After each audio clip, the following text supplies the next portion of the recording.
Остри реакции од Светската федерација на синдикати за промена на раководството на Сојузот на синдикати на Македонија и мешањето на владата во синдикалното работење. Меѓународната синдикална организација испратила писма до премиерот Заев и министерката за труд и социјална политика Мила Царовска, во кои бара при регистрација на Живко Митревски, информираат дел од медиумите. Овие акти представуваат кршење на меѓународните стандарди за трудот во член 3 од Конвенцијата на МОД број 87. Член 3 забранува какво било мешање што го ограничува правото на работниците и организациите на работодавачите. Затоа итно повикуваме на поништување на новите номинации во националните тела и органите на ниво на компанија и при регистрација на Живко Митревски, стои во едно од писмата.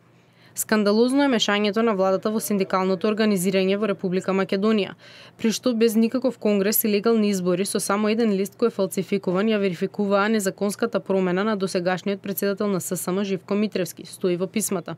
Митревски недела дена претходно на пресконференција посочи дека ова е прв пример во светот да се испрати писмо со барање работите да се вратат во нормала, а најави и можни поставки кон Република Македонија доколку состојбата остане како што е сега.